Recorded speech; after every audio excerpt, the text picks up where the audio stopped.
जो लड़का 10th class में है, अभी 2021 में एग्ज़ाम देने वाला हो, उसके लिए यह बहुत इम्पोर्टेंट टॉपिक है।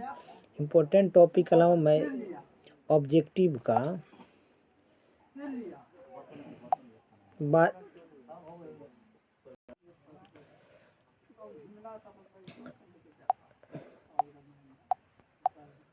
1000 क्वेश्चन, 1000 ऑब्जेक्टिव क्वेश्चन बहुत ज़्यादा हुआ, और ये आपको रहेगा समान विज्ञान से। समान विज्ञान किससे? समान विज्ञान से। आप ये बुक देखते भी होंगे, हर लड़का के पास होता है एग्ज़ाम के टाइम में ऑब्जेक्टिव बुक, इसी में से आएगा, इससे थोड़ा बाहर भी नहीं जा पाएगा। आप देख लीजिए क्लास 10 का, और इसके बाद से तो इसमें हम आपको पहले ये पोर्शन कंप्लीट होगा, उसके बाद विज्ञान होगा, उसके बाद हिंदी होगा, उसके बाद आपका गणित होगा। ठीक।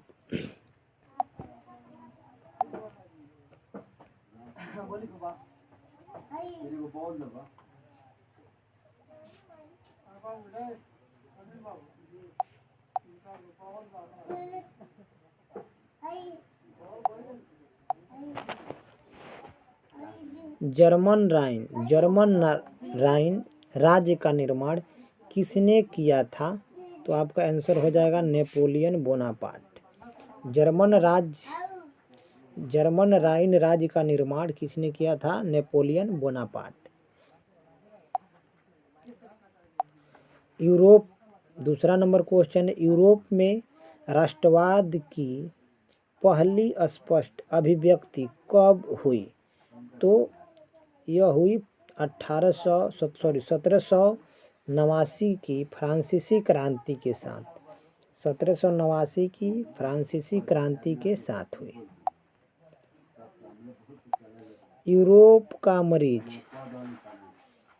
का मरीज किस देश को कहा जाता है? यूरोप का मरीज किसको कहा जाता है? तो तुर्की को कहा जाता है। यूरोप का मरीज किसे? तुर्की को कहा जाता है। तुर्की को कहा जाता है। मेटरनिक जो है, मेटरनिक का पतन किस वर्ष हुआ? तो मई 1848 ईस्वी में। मेटरनिक का पतन किस वर्ष हुआ? मई 1848 ईस्वी में। फ्रांस में किस राजवंश की पुनर्स्थापना वियना कांग्रेस द्वारा की गई थी? वियना कांग्रेस के द्वारा की गई, तो वो हो गया आंसर नंबर आपका बी होगा, बुर्बो वंश। कौन सा वंश? बुर्बो वंश। क्वेश्चन नंबर 6 है। क्वेश्चन नंबर 6, इटली एवं जर्मनी के एकीकरण के विरुद्ध निम्नलिखित में से कौन सा देश था? तो कौन सा देश था? वह ऑस्ट्रिया था। ऑस्ट्रिया देश था, ऑस्ट्रिया।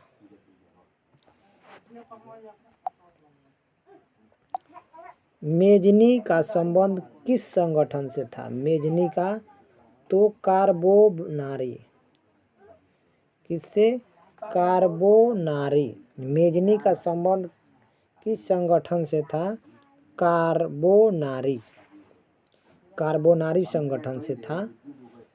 जालवेरिन एक संस्था थी। जालवेरिन एक संस्था थी किसकी? तो यह यूरोप व्यापारियों की थी। जालवेरिन एक संस्था किसकी है? तो व्यापारियों की। जालवेरिन 1829 की कौन सी संधि है? एड्रियानोपुल। 1829 की एड्रियानोपुल की संधि किस देश के साथ हुआ? तो तुर्की के साथ हुआ। किस देश के साथ हुआ? तुर्की के साथ हुआ।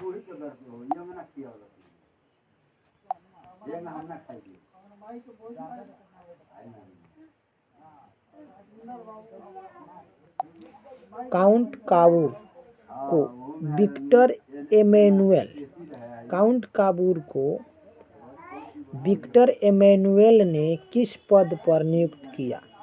किस पद पर नियुक्त किया? तो प्रधानमंत्री के पद पर नियुक्त किया। गैरीबॉल्डी पेशे से क्या था? गैरीबॉल्डी पेशे से क्या था? तो वह नाविक था। जो गैरीबॉल्डी था वो पेशा किस मन व्यवसाय से जुड़ा था? तो वह नाविक था। इटली एवं जर्मनी, क्वेश्चन है इटली एवं जर्मनी की वर्तमान किस महादेश के अंतर्गत है? इटली एवं जर्मनी वर्तमान में किस महादेश के अंतर्गत है? तो यह किस महादेश के अंतर्गत है? तो यह यूरोप के अंतर्गत है। किस महादेश के अंतर्गत है? यूरोप के अंतर्गत। यूरोप। रक्त एवं लौह की नीति, रक्त एवं लौह की नीति का आलंबन किसने किया? बिस्मार्क ने किया था। रक्त एवं लौह की नीति का आलंबन किसने किया? बिस्मार्क। यूरोप वासियों के लिए सबसे किस देश का साहित्य एवं ज्ञान यूरोपवासियों के लिए किस देश का साहित्य एवं ज्ञान प्रेरणा स्रोत रहा? तो यूनान का साहित्य और ज्ञान यूरोपवासियों के लिए प्रेरणा का स्रोत रहा।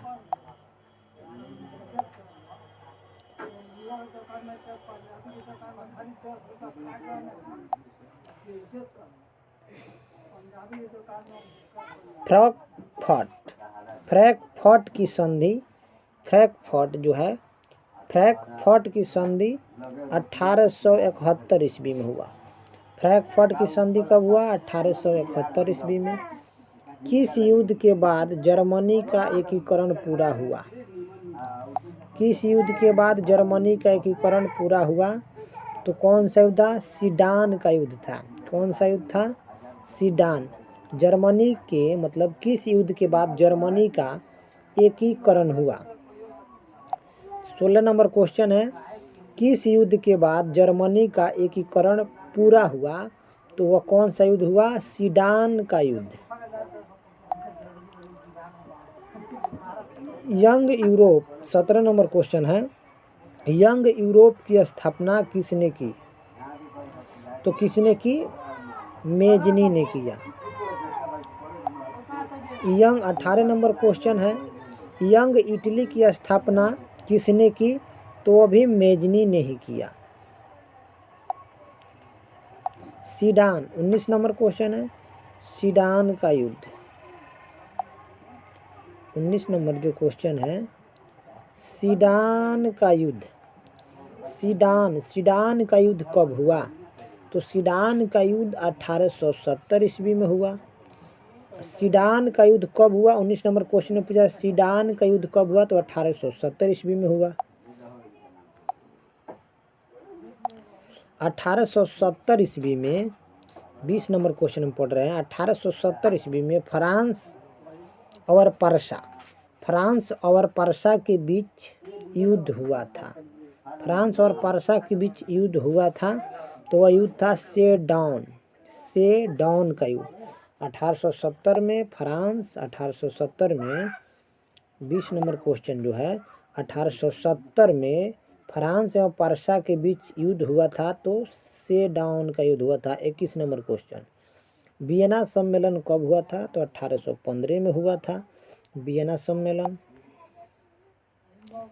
19 नंबर क्वेश्चन है, वियना किस देश की राजधानी है? ऑस्ट्रिया की राजधानी है। 23 नंबर क्वेश्चन है, क्रीमिया का युद्ध किस वर्ष हुआ? तो 1854। क्रीमिया का युद्ध 1854 ईस्वी में हुआ। क्रीमिया का युद्ध कब हुआ? 1854 ईस्वी में। 24 नंबर क्वेश्चन जो है, राष्ट्रवाद की अवधारणा का जन्म किस घटना से माना जाता है? तो किस घटना से? फ्रांस की क्रांति से राष्ट्रवाद की जन्म। नेपोलियन जो 25 नंबर क्वेश्चन है,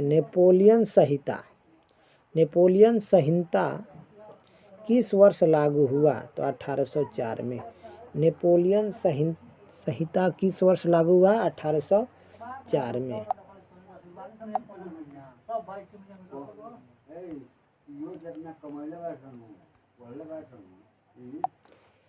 24 नंबर क्वेश्चन है कि राष्ट्रवाद की अवधारणा का जन्म कहाँ हुआ? तो फ्रांस की किससे हुआ? फ्रांस की क्रांति से। 25 नंबर क्वेश्चन है कि नेपोलियन संहिता किस वर्ष लागू हुआ? तो 1804 में। वियना सम्मेलन का अध्यक्ष कौन था? 26 नंबर क्वेश्चन है, वियना सम्मेलन का अध्यक्ष कौन था? तो मेटरनिक था। कौन था?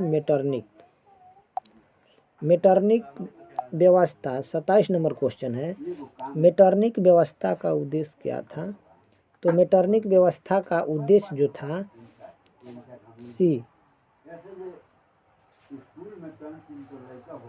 पुरातन व्यवस्था की पुनर्स्थापना करना। पुरातन व्यवस्था की पुनर्गठ स्थापना करना। मेटरनिक 27 नंबर क्वेश्चन है, मेटरनिक व्यवस्था का उद्देश्य एक ही था, जो पुरातन व्यवस्था की पुनर्स्थापना फिर से करना। काउंट काऊर की मृत्यु किस वर्ष हुई? 28 नंबर क्वेश्चन, काउंट काऊर की मृत्यु किस वर्ष हुई? 1862 में। 1862 में। 29 नंबर जो क्वेश्चन है, इटली एवं जर्मनी के एकीकरण का विरोध कौन कर रहा था? विरोध कौन करता था? तो ऑस्ट्रिया करता था। इटली और जर्मनी के एकीकरण का विरोध है। 30 नंबर क्वेश्चन है, जर्मनी का एकीकरण किस वर्ष पूर्ण हुआ? जर्मनी का एकीकरण किस वर्ष पूर्ण हुआ? तो 1871 ईस्वी में। जर्मनी का एकीकरण किस वर्ष हुआ? 1871 में।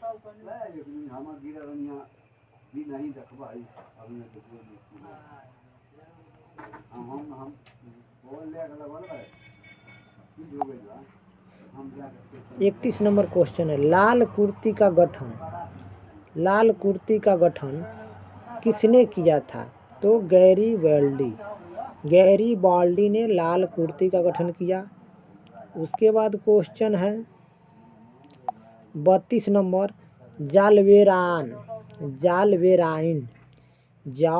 जालवेराइन संघ की स्थापना किस वर्ष हुआ? तो 1834 में।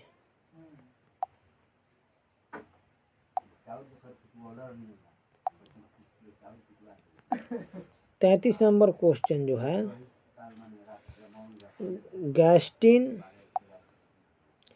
गॉस्टिन की संधि किस वर्ष हुई? 33 नंबर क्वेश्चन, गॉस्टिन की संधि किस वर्ष हुई? तो 1865 ईस्वी में।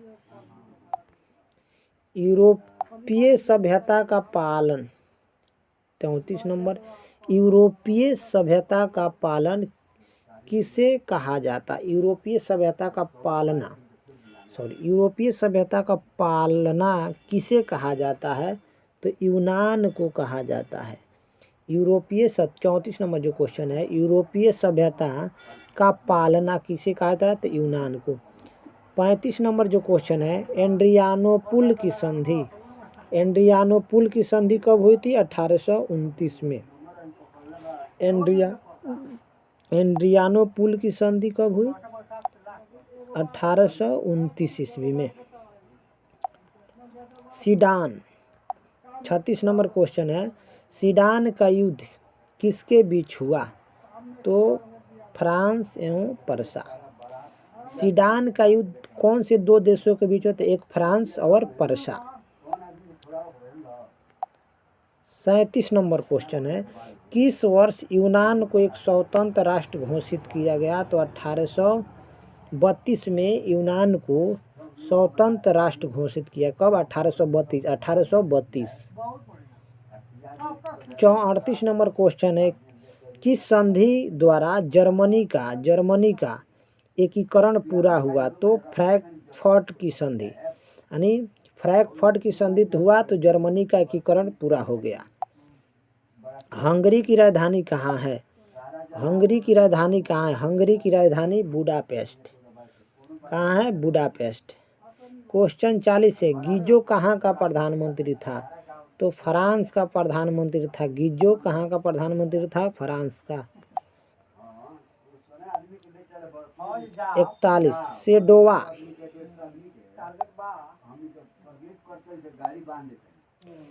सेडोवा का युद्ध, 41 नंबर क्वेश्चन है। सेडोवा का युद्ध किसके बीच हुआ था? तो ऑस्ट्रिया और पर्सा के बीच सेडोवा का युद्ध हुआ था। किसका? सेडोवा का युद्ध। 42 नंबर क्वेश्चन है, ऑटो को निम्नलिखित में से कहाँ का राजा घोषित किया गया? ऑटो को निम्नलिखित में से कहाँ का राजा घोषित किया गया? तो यूनान को। ये वीडियो 10th क्लास के बच्चों के लिए है। अगर आपके लिए लायक नहीं है या आप इसे आपके लिए यूज में नहीं आता है तो आप किसी और जगह सेंड कर दीजिए जो 10th क्लास के बच्चा हो, उसे लाभ मिल सके और इसका वो फ़ायदा उठा सके।